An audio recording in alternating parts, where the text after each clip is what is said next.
Howdy folks, my name's Casey. I'm here to take you on a little adventure.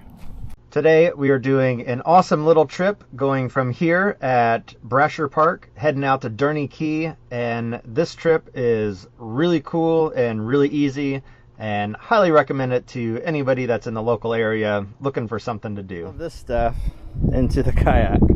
So it's crazy to think that that's even going to fit, but it does.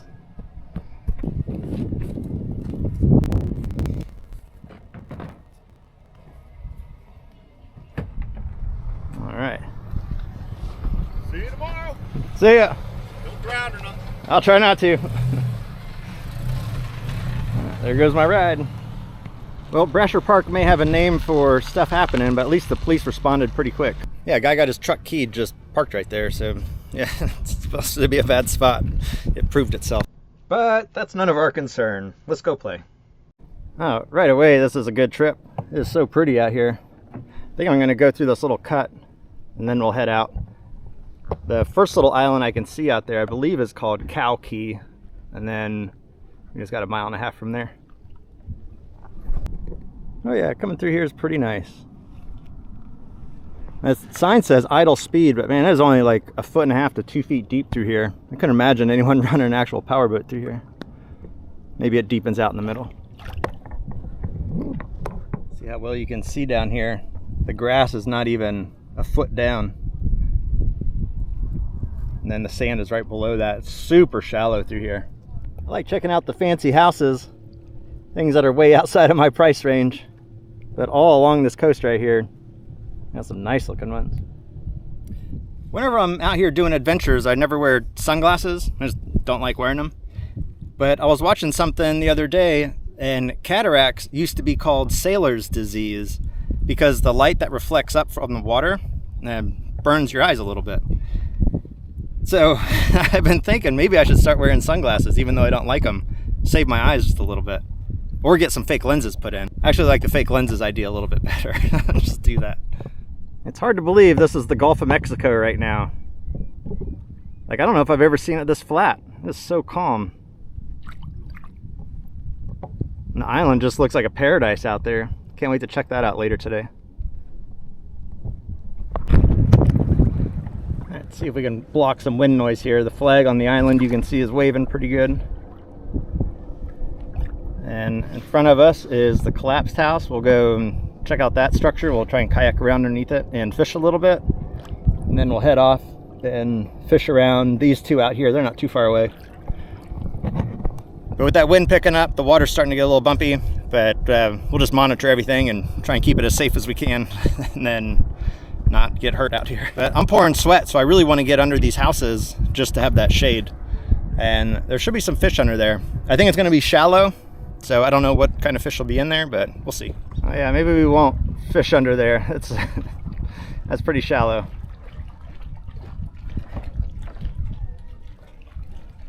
Well, look at that. The whole thing fell in. There's like nothing left. I did a quick little research on these stilt houses, and they're from the early 1900s, and they were the old mullet houses. So the mullet fishermen would go out and catch their catch, and they would bring it back to these mullet houses where they could do an offload and head back out. Or if there were storms, they could head in and take shelter for a little while without actually docking their boats. And while although no new houses can be built, ones that have been knocked down like this can be repaired. Sitting on the post right here up by the porch is a nice sized osprey. He's looking down at the water, looking for something to swim around. See if he takes off here in a minute. Ah, there he goes. He doesn't have anything in sight. Thought maybe he would dive down and catch something, but he just didn't like me being that close. But this mullet house had to have been one of the later ones built because it's built on the concrete pillars instead of just the wooden posts in the ground. But what's really amazing is that this house withstood those 2 hurricanes coming through, Helene and Milton, and is still standing and looking pretty good. And you can see the seaweed in the railing where the waves were crashing into it or the swell was up that high. But either way, this thing really withstood some serious pressure on it and has little to no damage. right, so I don't think there's any fish around these houses just because the water's so shallow. So I'm gonna head back over to the mangroves, just right over here. It's not too far away. I'm gonna try and fish over there, see if I can't land anything. I'm not gonna keep anything, not gonna eat, but after the fishing trip I had last weekend where we were catching so many fish, I'm kind of hooked on it. So I'll see if I can catch something else. So I'm kind of by these mangroves right here, and it's pretty shallow. And the big fish are jumping right here, but it's only like a foot deep. And I can't tell if it's mullet or redfish. I know mullet jump a lot, and I know mullet like shallow water, so I'm assuming that it's mullet. But I did have one slap my bait, like it jumped out of the water and pushed my bait with it, and I still couldn't tell what kind of fish it was. But I'm having fun. That's the point, right?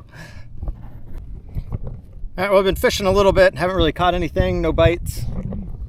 But I see a little cut in the mangroves over here, and the fish keep jumping right there at the mouth of it. So I want to head over there where that white bird's flying and try and fish right there. It looks like a cool little spot. And the tide's way down, so it's super shallow. When that tide comes back up, it'll be a lot easier to get through here and probably better fishing. But we're still going to sneak back in there and check it out. This is pretty neat. It's like we're getting into old Florida. We're just right off of Port Ritchie. Pretty crazy. You can kind of hear 19 in the background.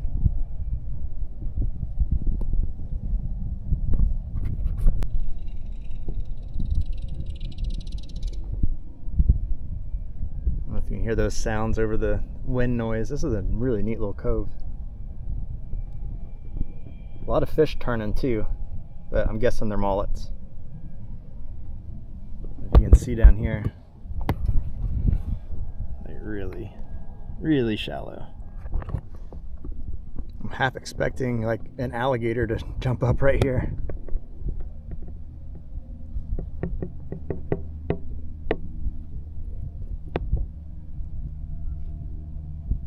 I haven't physically seen any fish swimming. I've seen them jumping, but not nearby. I still have no idea what they are. If you can see into the water right here, there's concrete or really dense shell, one of those two, but it really looks like concrete. There might have been a structure here at one point that's since come down. But I can't go back any further. I'm gonna check tide, see if it's coming in or going out. If it's coming in, I'll force myself back a little bit further. But if it's going out, this is the end of the road for us.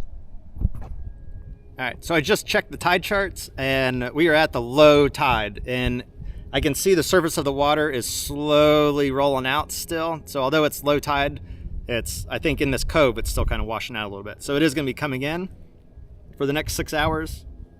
So I'm going to see if I can find a path through these concrete chunks and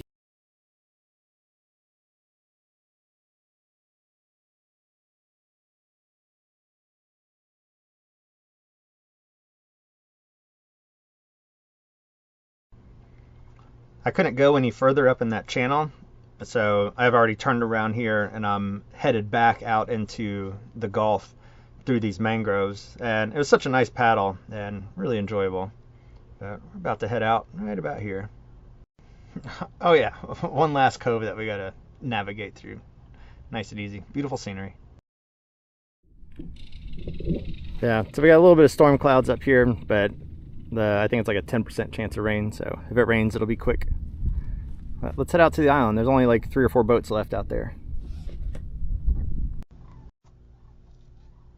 As I was heading out to the island, the wind really started to pick up, and it started to get a little choppy out here. It wasn't dangerous or anything, it was just more of a slight annoyance than anything. But as I was paddling up there, there was a lady leaving the island, and she's like, it's getting a little choppy. But yeah, she had further to go than I did. But yeah, it started to get a little fun right there at the end. All right, this should get us to shore. It's hard to beat that feeling of landing the kayak onto that beach, just feeling that ground underneath you. It feels pretty cool. But let's go check this island out. So we've made it here at low tide, and there's so much more usable land right now than when the tide is up. All of the white sand that you can see here is going to be underwater at high tide. All right, well, let's take a little tour of this island real quick, and we're going to start on the west side and cruise on around and cut up through the middle. It'll be pretty quick. So the island's pretty small. I'm already rounding the north end, west end. People hanging out on their boats. Shallow enough to wade through.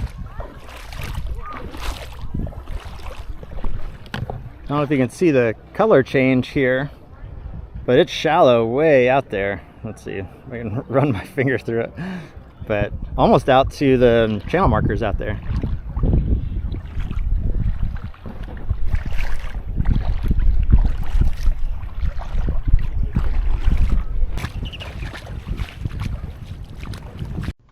When I rounded this corner, the wind noise just engulfed the mic and I had to cut these couple seconds out. So, all right, back to regular volume.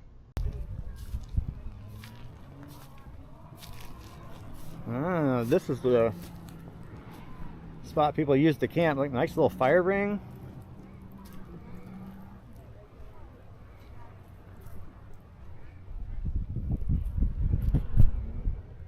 That's pretty cool.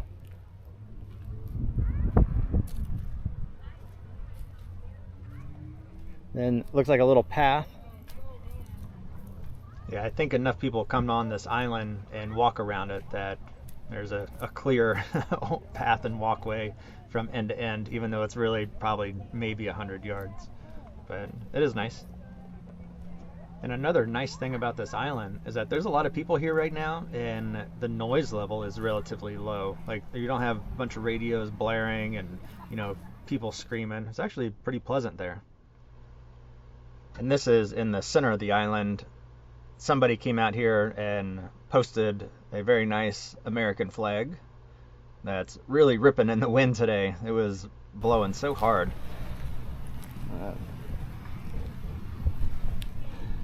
Someone had a really hot fire. Look at that, melted the glass down.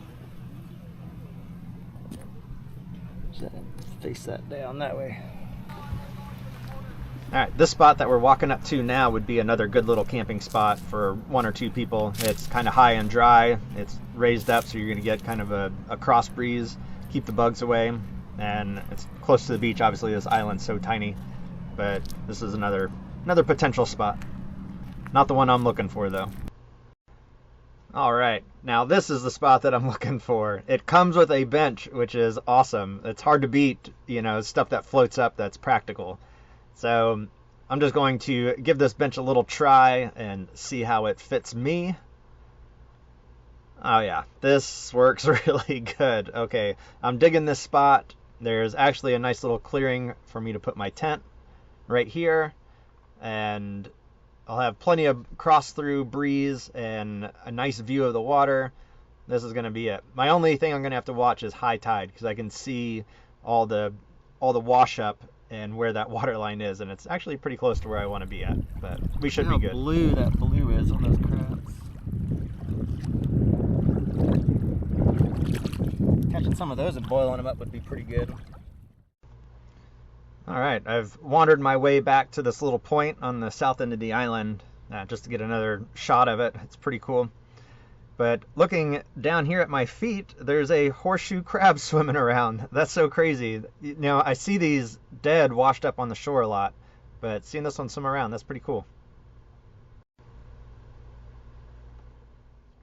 I decided to take a little walk around the east side of the island, the bay side, the little rougher, rocky side, and I found this piece of driftwood, this root structure of a tree, and it just looked pretty cool, so I wanted to get a little shot of it.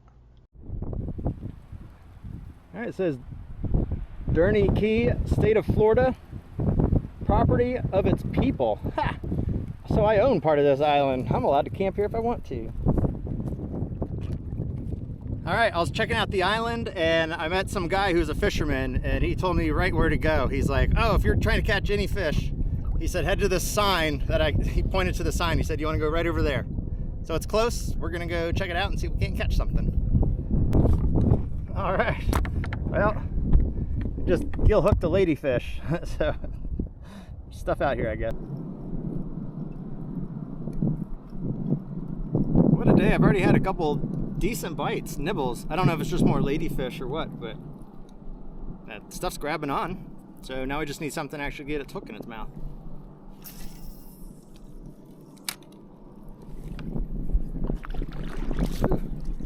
That wind is really starting to blow now. And taking us away from the island. I guess that'd be mainland. Circle around here. The wind noise from here on out was so crazy. It was just, you can't hear anything on the mic except for the scratchiness of the wind. So I'm voiceovering all of these next couple of clips. And also, I didn't catch anything, or nothing was landed. So I'm going to edit out all the fishing stuff, and I'm going to show you where I was exploring, because the little mangrove areas are actually pretty cool. So we're going to check that out, and then after we're done with that, we're going to head back to the island.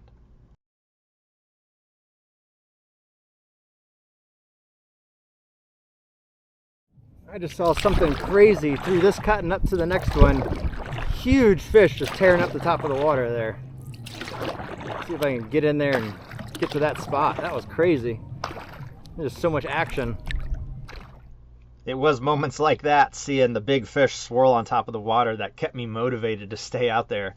And I really was trying to hook into something big. I didn't really know what I was going to do with it if I caught it, because I didn't have a net, I didn't have pliers, I didn't have any real way to cope with a big fish. But I don't know, I just had that like excitement inside of me to keep trying for it. Well, no fish are biting my lure right now. I don't know if it's just the time of day or the tide or what's causing it, but I think I might start looking into fishing a little bit more. It's kind of a fun little thing to do. So, but I am going to head back to the island. It's about time to get there and kind of start getting set up. Should be nice. I do want to run the drone. Hopefully the batteries are still good on that. Get some aerial shots of the place, and the sunset hopefully is going to look awesome. I think it has a chance for looking just perfect. So, all right, well, I'm starting to float into the channel, so I'm going to start paddling and get on over to the island.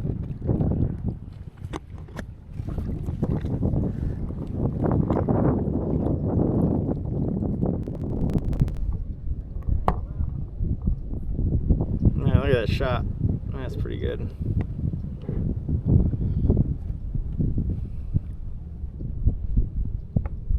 If you watched my Everglades video, you saw my cot fall apart on me and it was toast. I ordered a new one and this one's so much better. So the old one had 3 legs and this one has 5 legs, and it's got the support bar going across the bottom. So this is a lot more stable. And it's actually just a little bit wider, and the tent fits on it just a little bit better too.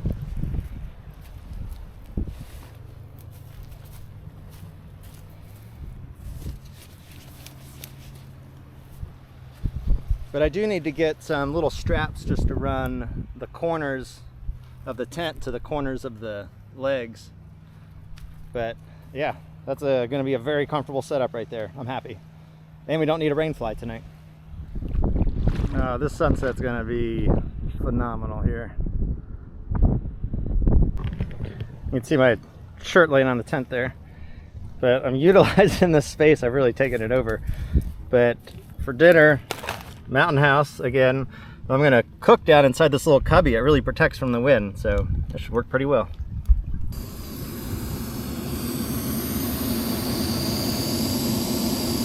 Pretty good in there. Man, look at those colors.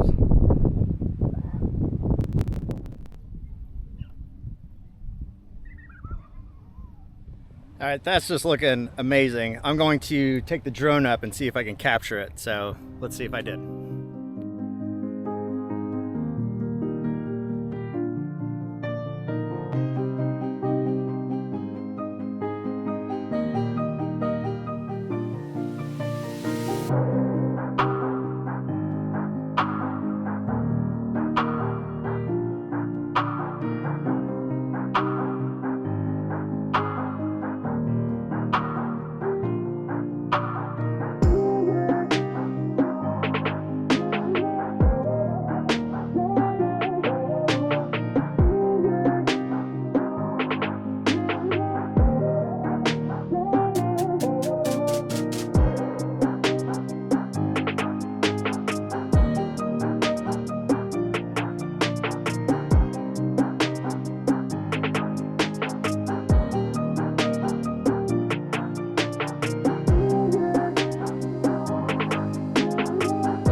That drone flight was pretty cool. It went up and handled the winds pretty well. So, and that's colors of that sunset are just amazing. It's just cresting underneath that cloud right there. Looks so good. And now time for one of my favorite parts of my trips is to sit, relax, eat, and watch the sunset. It's so peaceful. Makes the meals taste a little better too, I think. Well, you probably can't tell, but that's the moon up there. So I just lost my headlamp somewhere. I can't find it. The light's coming from my phone, but it doesn't matter because it's time for bed anyway. And the stars are out, the moon's out. I don't need to worry about putting my rain cover on. The temperature is awesome. I'm gonna sleep so good, but I know that sun's gonna come up early, so I wanna go to bed now. It's already like 8 or 9. So I'm gonna go ahead and get my shut-eye. So I'll see you all in the morning.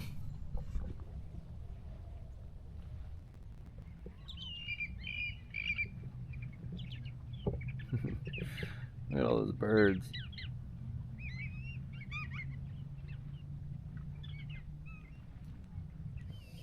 Alright, so I was gonna get up and tear everything down and get ready, but man, I'm feeling slow this morning, so I'm heating up some coffee and I'm gonna enjoy this beautiful morning. The water's so calm, it's just so nice. It is a little buggy, but it's not bad at all.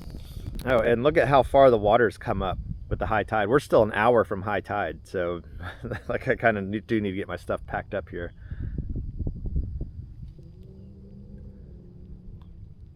But what a morning. It was beautiful out here.